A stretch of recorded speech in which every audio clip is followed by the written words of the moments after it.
하나님 말씀 요한복음 20장 19절에서 23절입니다.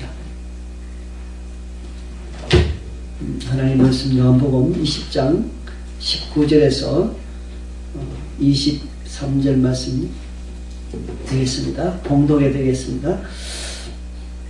이날 곧 안식 후 첫날 저녁 때에 제자들이 유대인들을 두려워하여 모인 곳의 문들을 닫았더니 예수께서 오사 가운데 서서 이르시되 너희에게 평강이 있을지어다.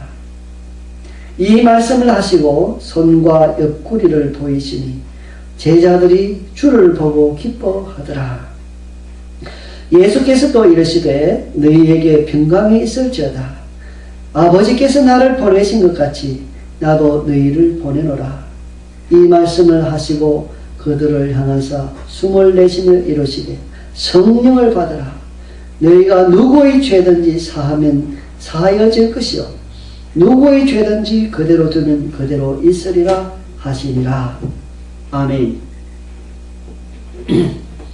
예수님께서 부활하시고 주님의 제자들을 만나신 장면입니다.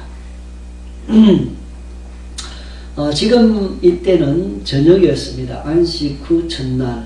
그러니까 예수님이 부활하신 그날 저녁이 되었습니다.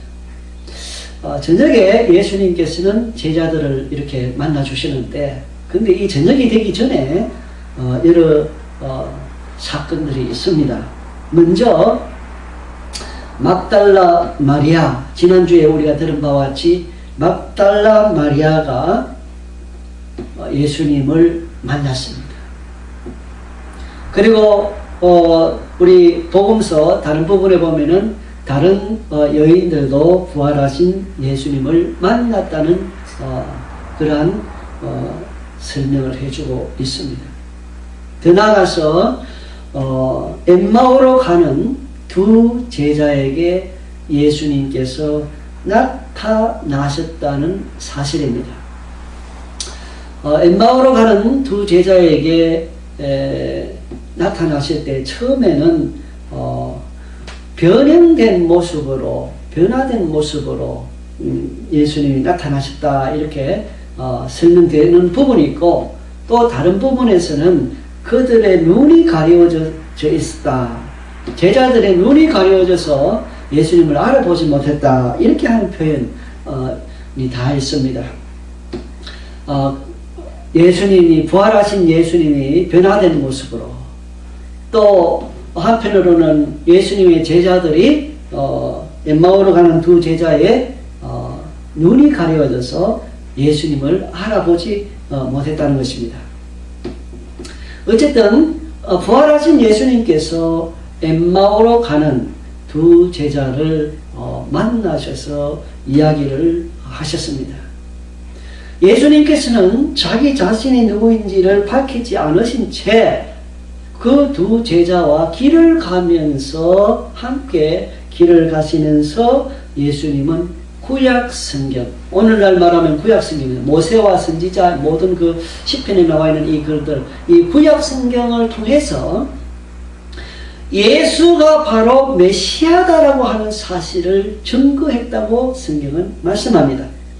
이렇게 엠마오로 가는 두 제자에게 그 예수가 바로 메시아다, 하나님의 아들이다 라고 설명을 해 주었고, 그리고 이제 해질 무렵쯤 되었으니까 이제 여인숙에 들어가서 쉬고자 했습니다.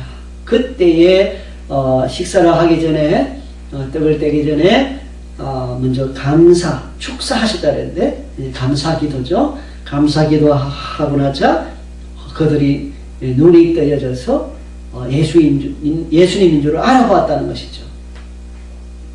그래서 그 두 제자는 바로 예루살렘으로 다시 돌아왔습니다. 돌아와서 예수님의 나타나신 그것을 이야기하고, 또 예루살렘에 있는 사람들도 부활하신 예수님 이야기하고 하는데, 그들이 모여있는 그 가운데 지금 예수님이 나타나신 것입니다. 지금 예수님께서 저녁에 제자들이 유대인들이 무서워가지고 두려워서 문을 꼭 닫고 있는 그 가운데 예수님이 오셨습니다. 부활하신 예수 그리스도께서는 문이 닫혀 있음에도 불구하고 여기에 오셨다는 사실을 통해서 부활의 몸은 이 공간적인 제약을 받지 않은 것을 우리가 알 수 있습니다.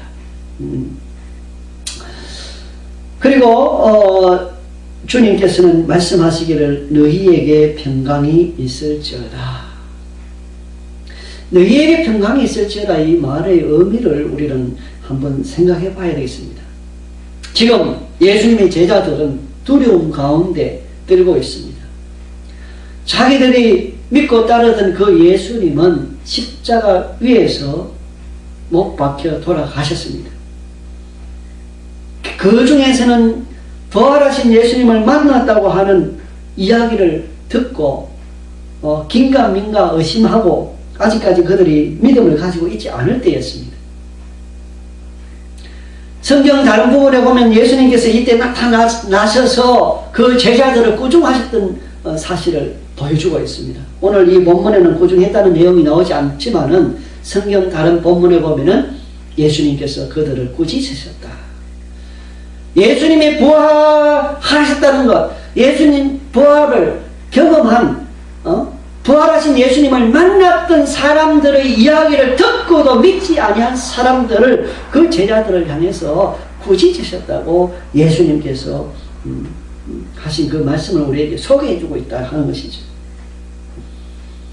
예수님의 제자들은 지금 두려워 떨고 있습니다. 문을 닫고 있습니다.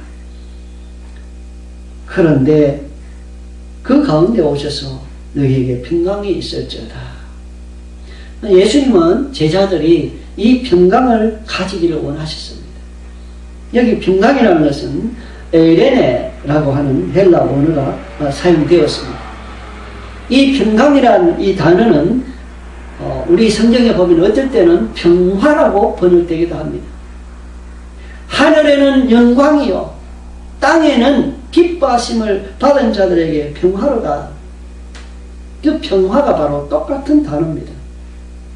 평강이. 그리고 로마서에 보면은 서로 화목하라, 이웃과 서로 화목하라 하는 말씀을 하고 있는데 그 화목하라 할 때 화목이 바로 이 평강입니다. 이웃과 서로 평강하라, 평화하라, 화목하라. 우리 주님께서는 제자들에게 평강이 있기를 바라는 기원을 먼저 하셨습니다. 이 평강이라는 것은 마음의 문제죠. 마음과 관계되는 그러한 것이 이 평강입니다. 마음에 평강을 느끼지 못하는 건 평강이 없는 거죠. 마음에 근심하고 마음에 걱정하고 마음에 두려움이 있고 이런 사람은 그 마음의 평강을 누릴 수 없는 것입니다. 제자들은 두려움 가운데 있었다고 했습니다.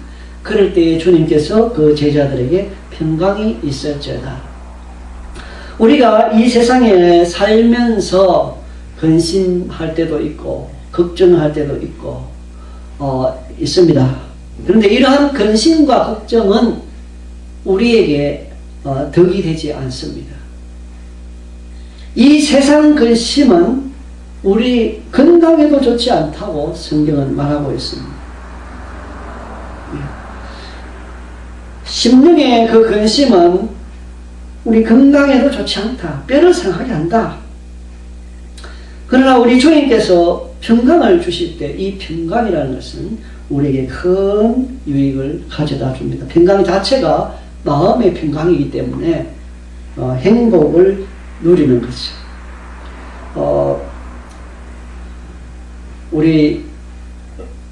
제가 최근에 공지영 씨의 즐거운 우리 집이라고 하는 소설을 읽어봤습니다. 그 소설 속에서 도대체 행복이란 무엇인가? 이런 질문을 하더라고요. 행복이란 무엇일까? 어떤 게 행복일까? 저는 이 본문의 말씀을 통해서 행복이란 바로 하나님께서 주시는 이 평강을 누리는 것이 행복이다. 이렇게 생각을 하게 됩니다. 누구든지 그 신념 가운데 평강이 없으면 그 사람은 행복할 수 없기 때문입니다. 그런데 이 평강이라는 것은 우리 주님께서 그 뒤에서도 또 한 번 말씀합니다. 21절에 보면은 너희에게 평강이 있을지다 이렇게 말씀하시는데, 이 평강이라는 것은 내가 평강하고 싶다, 내가 평안하고 싶다, 내가 화평하고 어떤 마음의 평화를 평화로고 싶다, 내가 어떻게 하고 싶다고 해서 내 스스로 할 수 있는 그러한 것이 아닙니다. 여기에서 말하고 있는 이 평강이라는 것은 하나님으로부터 기원하는 것입니다. 하나님께서 주셔야 받아 누릴 수 있는 그러한 종류의 평강입니다.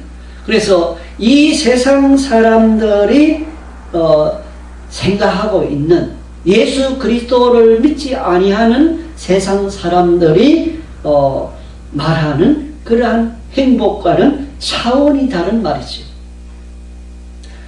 예수님께서는 요한복음 14장 27절에서 말씀하셨습니다. 내가 너희에게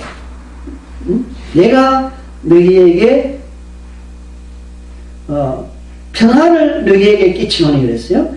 평안을 너희에게 끼치노니 곧 나의 평안을 너희에게 주노라 그랬어요.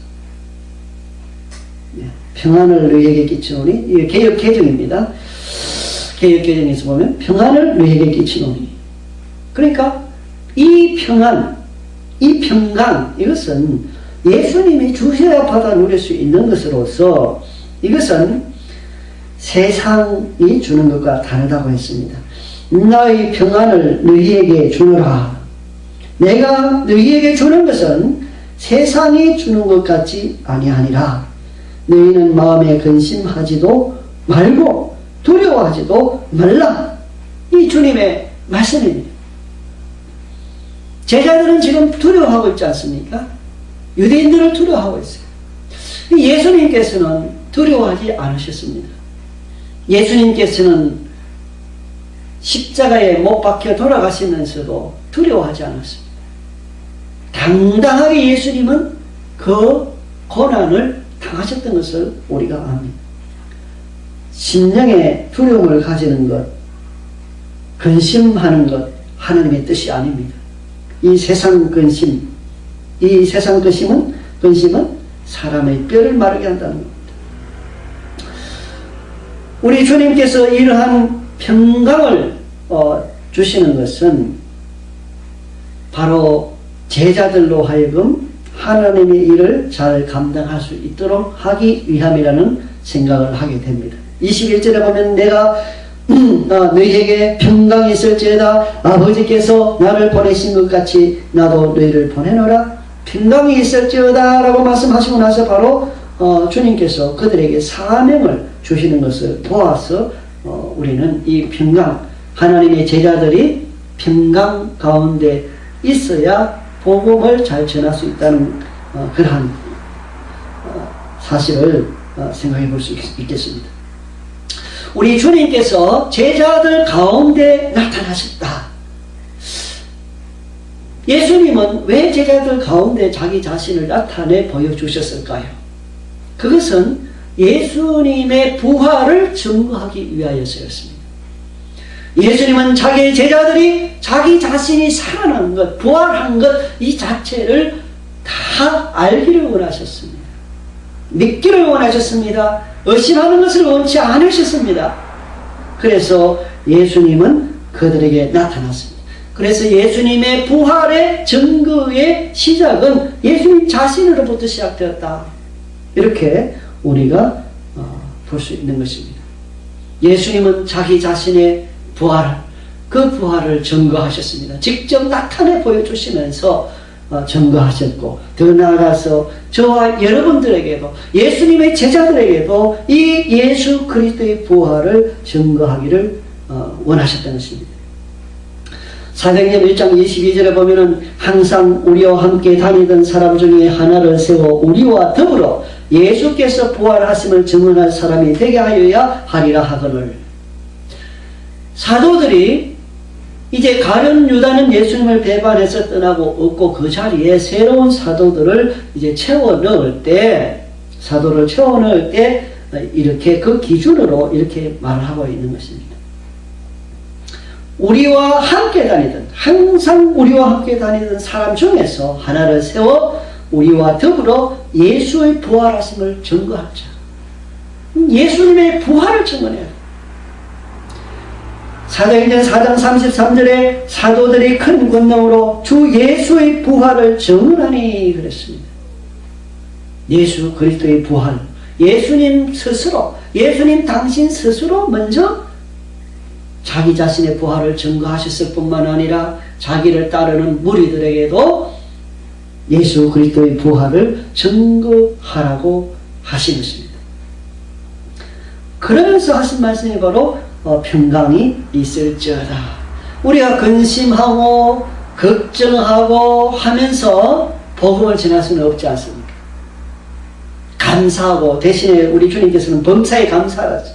감사하며 찬송하면서 기뻐하면서 우리는 그리스도의 복음을 전하는 것입니다. 우리는 우리에게 닥치고 있는, 현재 우리가 경험하고 있는 어떤 역경이 있을 수 있습니다. 그러나 그 역경을 인해서 우리의 기쁨을 잃어버리면 안 되고, 그 역경을 인해서 우리의 이 평강을 잃어버리면 안 됩니다. 하나님께서는 이 평강을 주십니다. 우리가 믿음으로 나아가면 이 평강을 잃어버리지 않습니다. 범사에 감사하신 그 말씀처럼 믿음으로 감사하기를 바랍니다. 감사, 그저 감사하는 거예요. 감사. 좋은 것도 감사하고, 나에게 어려움을 주는 그 어떤 문제 있으면 그 자체에 대해서도 감사하고 하나님께 감사하면서 도와달라고 기도하는 것입니다. 하나님께서는 감사하고 찬송하고 기뻐하고 즐거워하며 평강 가운데 사는 것을 원하시고, 그런 가운데 복음을 전하기를 원하시는 겁니다. 하나님께서는 우리에게 이 땅에 자기 자신을 따르는 자기 백성들에게 평강 주시기를 원하십니다. 그걸 위해서 예수님이 이 땅에 오셨습니다. 하늘에는 영광이요 이 땅에는 기뻐하심을 받은 자들 가운데 평화로다. 이 평강이다.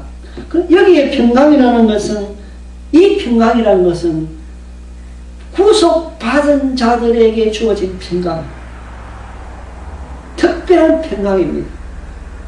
박영선 목사님 주석에도 분명히 이것을 표현해 놓았습니다. 보니까 이것은 그냥 일반적인 평강이 아니라 구속을 위한 평강.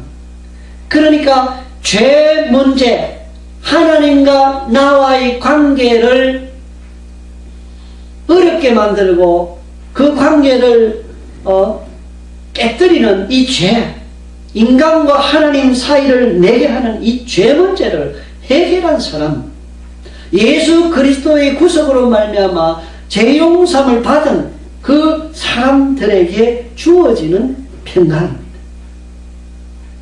죄를 하나님 앞에 회개하고 하나님과 관계가 바로 된 그 사람에게 주어지는 평강입니다. 이 평강을 누리기를 원하면, 하나님으로부터 받아 누리기를 원하는 사람은 죄를 회개해야 됩니다. 죄를 품에 품고서는 평강이 있을 수가 없습니다. 회개하라 천국이 가까워왔느니라고 우리 주님께서 말씀하셨는데, 천국의 기쁨을 우리가 이 땅에서도 누리는 방법이 바로 회개입니다. 여기에서 예수님께서 말씀하시는 이 평강은 바로 이러한 특별한 평강이었다 하는 것이죠. 그 다음에 우리 주님께서는 평강이 있을지어다 말씀하시고 나서는 제자들에게 손과 옆구리를 보여주셨다고 20절에서 말씀하고 있습니다. 손과 옆구리를. 이 손에 뭐가 있습니까? 십자가에 못 박힌 그 못자국이 있겠죠? 손. 그리고 옆구리는 뭐가 있습니까? 옆구리는 창에 찔린 표시가 납니다. 예수님이 십자가를 위해서 돌아가셨을 때에 그날 그 시신을 내린 그 군병들이 그 시신의 옆구리, 예수님의 시신의 옆구리를 찔렀다고 했습니다. 거기에서 물과 피가 쏟아졌다고 했습니다. 그 옆구리 흔적이 남아있는 거죠. 그리고 예수님께서는 손과 옆구리를 보여주시고 제자들로 하여금 믿게 하셨습니다. 그리고 나서 제자들은 예수님인 줄 이제 알게 되니까 기뻐하였다 나오죠. 20절 하반절에 보면 주를 보고 기뻐하더라. 제자들은 이미 먼저 부활하신 예수님을 만난 사람들의 이야기를 듣고 긴가민가했습니다. 어떻게 과연 죽은 사람이 살아날 수 있을까? 그냥 죽은 것도 아니고 그냥 잠시 기절했다가 깨어난 그런 것도 아니고 완전히 막 채찍에 맞으시고 그리고 창에 찔리시고 십자가에 못 박혀서 완전히 돌아가신 그분이 어떻게 살아난단 말인가? 도저히 이성으로는, 인간 이성으로는 상상할 수 없는 그런 일들이었죠. 그러니까 제자들은 예수님의 부활을 믿을 수가 없었던 것입니다. 그러나 주를 만난 그들은 이제 기뻐했다. 기뻐했다는 것은 벌써 부활하신 그 예수님을 확인하고 그분이 바로 예수님이다 하는 것을 알았다는 거죠. 그들은 기뻐했습니다. 죽음을 이기신 예수님을 만난 그들에게 기쁨이 있었습니다. 이 손과 옆구리는 무엇을 또한 의미합니까? 우리를 향하신 그 하나님의 사랑을 의미합니다. 하나님이 우리를 사랑하셨기 때문에 예수님을 내어주셨습니다. 그 흔적이죠. 사랑의 흔적. 예수님이 우리를 사랑하신 그 사랑의 흔적이에요. 사도 바울은 고백했습니다. 나에게 흔적을 가졌다. 흔적. 상처가 아물고 난 그 흔적. 우리가 주님을 사랑하느라고 고생할 수 있습니다. 인생의 흔적. 주님을 사랑하는 흔적. 예, 우리 주님께서는 그 흔적을 보여주셨지 않습니까? 우리도 주님을 사랑하고 하나님을 사랑하는 흔적을 많이 가질 수 있기를 바랍니다. 우리 삶 속에 이러한 흔적들을 남길 수 있기를 바랍니다. 어떤 사람은 주님을 사랑하기 때문에 자기가 가진 재산을 가지고 고아들을 돌보고, 참 마음 아픈 것은 북한에 그 국을 하는 꽃제비들이라 그러는데 먹을 것이 없어서 국을 하러 다니는 그 청소년들, 노인들, 지금 북한에 영하 15도 20도 되고 하니까 막 굶어 죽어가고 얼어 죽어가고 있는가 봐요. 그리고 북한 당국에서는 또한 그들을 일반 주민들로 하여금 정오하게 만들어서 더 그들을 힘들게 만드는 그런 신문 기사가 있습니다. 너무너무 안타깝죠. 참 정권이 악한 정권이니까 백성도 그렇게 되는 것입니다.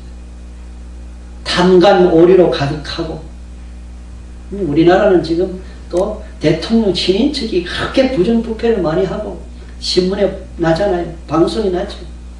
어떻게 권력을 가지고 있으면 그것도 권력 주변에서 어떻게 좋은 일, 고아를 돌보고 그 다음에 어려운 사람들을 돌보고 좋은 일을 기회를 삼아서 하려고 하지 않고 그런 기회를 삼아가지고 오히려 탐난 오리로서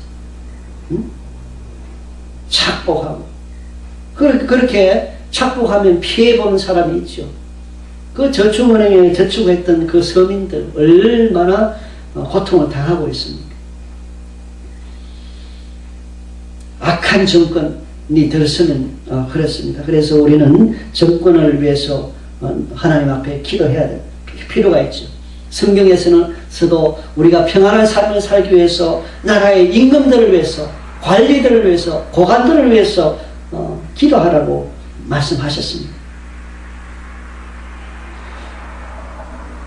이 좋은 흔적을 가져요.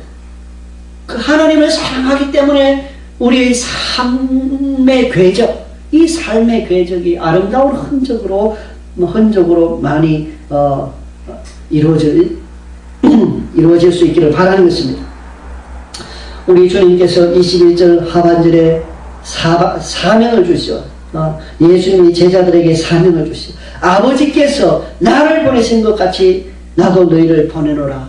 하나님 주시는 이 평강, 세상 사람들이 누리지 못하는 이 평강, 사람들이 행복하지만은 그러나 참된 행복을 알지 못하고 깨닫지 못하고 예수님 안에서만 참된 행복이 있는데 이 평강을 알지 못하는 사람들에게도 알 수 있도록 전해주라. 복음을 전하는 것이 바로 그런 것입니다. 이 사명입니다. 예수님께서는 하나님 아버지가 나를 보내신 것 같이 나도 너희를 보낸다. 하나님이 이 세상을 사랑하셔서 이 세상 사람들을 건지기 위해서 예수님을 이 땅에 보내주셨습니다. 예수님은 고난을 당하셨습니다. 구속주로서 손색이 없이 완벽하게 메시아로서 다 해결해 주셨습니다. 주님께서는 이제 제자들에게 가서 전하라고 하십니다. 복음을 전하라는 것이죠. 예수 그리스도의 부활을 전해라. 그들도 평강, 하나님 주시는 평강, 구원받은 자로서 누릴 수 있는 평강을 누리도록 너희도 가서 전해라. 제자들에게 주신 이 사명은 제자들에게만 주신 사명일까? 그런 것이 아니라 바로 그 제자들을 포함한 모든 교회, 모든 그리스도인들을 향하신 우리 주님의 뜻인 것입니다. 그리스도의 복음을 전하는 것, 이것은 우리의 사명입니다. 그렇기 때문에 무슨 일을 하든지 간에 우리의 중심에는 그리스도를 전하겠다고 하는 복음 전도에 대한 그러한 우리의 그 어떤 부담감, 이것을 가져야 될 것입니다. 주님께서는 이 말씀을 하시고 사명을 주시고, 이 말이죠. 사명을 주시고 그들을 향하사, 주님의 제자들을 향하사 숨을 내쉬며, 그랬어요. 여기서 숨을 내쉰다고 할 때 부활한 그 몸이 호흡이 필요한가, 산소가 필요한가, 그런 의미가 아니라 여기서 숨을 내쉰다는 것은 상징적인 표현이라 하겠습니다. 숨을 내쉬는 그 모습, 그러한 형태라 할까요? 그러한 어떤 모습이라 할까요? 우리 사람은 숨을 쉬지 않으면 죽죠. 그러나 부활한 몸이 이 산소를 마셔야 된다, 그런 의미는 아닙니다. 이 숨을 내쉰다는 이 표현은 하나의 우리가 숨을 내쉬듯이 그 예수님의 그 모습을 나타내는 거죠. 그 말씀하시기를 성령을 받으라. 복음 전도에는 성령님의 역사가 절대적입니다. 전도하고 싶은 마음도 성령님께서 주시고 전도할 수 있는 능력도 성령님께서 주십니다. 성령 하나님의 은혜와 능력이 없이는 그리스도의 복음을 전할 수 없습니다. 우리 주님께서 사도행전 1장 8절에서 이미 말씀하셨습니다. 오직 성령이 너희에게 임하시면, 그랬어요. 성령이 너희에게 임하시면 너희가 권능을 받고 예루살렘과 온 유대와 사마리아와 땅끝까지 이르러 내 증인이 되리라. 성령님께서 임하시면 했는데, 이 임하신 것은 오순절 사건 때 이미 이 세상에 오셨어요. 성령님께서 임하셨습니다. 마찬가지로 오늘날 저와 여러분들 모든 그리스도인들이 복음을 전하기 위해서는 이 성령의 은혜를 받아야, 성령의 권능. 그래서 우리는 성령님이 오신 성령님께 은혜 달라고 기도하고, 권능 달라고 기도하고, 담대하게 그리스도의 복음을 전할 수 있도록 우리가 기도해야 됩니다. 사도 바울도 담대하게 입을 벌려서 그리스도의 복음의 비밀을 전할 수 있도록 해달라고 요청하는 것을 우리가 봅니다. 성령이 임하시는 권능을 받고, 너희가 권능을 받고 복음을 전한다는 거죠. 예수 그리스도의 증인이 된다 하는 것입니다. 그렇기 때문에 우리는 전도하기를 원하면 성령의 능력을 구하고 성령님의 은혜를 구하고 구해야 됩니다. 우리 교회도 부흥하기 위해서는 성령의 은혜를 구해야 됩니다. 성령의 역사 없이는 교회는 부흥하지 않습니다. 성령의 역사로 말미암아 개인도 마찬가지, 개인의 심령의 부흥이 있고 교회도 부흥이 있고 있는 것입니다. 이런 은혜가 있을 때, 그 평강이 있을 때, 이 평강을 받는 게 이 은혜죠. 값없이 받는 것이죠. 있을 때 참된 행복을 누릴 수 있는 것입니다. 그리스도가 없는 삶은 잠시 기뻐하고 즐거워하고 뭐가 생겼기 때문에, 일이 잘 풀리기 때문에 즐거워하고 기뻐하고 이런 것은 있을 수 있지만은 하나님께서 주시는 이 질적으로 차원이 다른 이 평강을 맛볼 수 없기 때문에 참된 행복을 알지 못하는 것입니다. 23절에 너희가 누구의 죄든지 사하면 사하여질 것이요 누구의 죄든지 그대로 두면 그대로 있으리라 하시니라. 이 말씀은 사람이 다른 사람의 죄를 용서해 줄 수 있다, 죄를 사해 줄 수 있다는 의미가 아닙니다. 죄를 사해 줄 수 있는 분은 하나님밖에 없습니다. 예수님이 사람의 죄를 사해 주셨습니다. 그것은 무엇을 의미하는가? 예수님이 하나님이시다 이 말입니다. 여기 23절의 이 말씀, 너희가 누구의 죄든지 사하면 사하여질 것이요 누구의 죄든지 그대로 두면 그대로 있으리라. 전도를 나타냅니다. 그리스도의 복음의 전도를 통해서 그들이 회개하면 그들이 하나님으로부터 죄의 용서함 받게 되고, 그리고 그들에게 복음을 전하지 않아서 그들이 믿게 되지 아니하면, 회개치 아니하고 믿게 되지 않으면 그 죄가 그냥 그대로 있다 이 말이죠. 그렇기 때문에 복음을 전해라 이 말입니다. 사명을 주신 예수 그리스도의 부활을 접하고 알게 된 사람에게 주어진 사명, 바로 부활을 전가하는 것입니다. 우리 각자 주변에 있는 사람들에게 예수 그리스도의 부활을 전가하는 저와 여러분들 다 되시기를 바랍니다. 기도하겠습니다.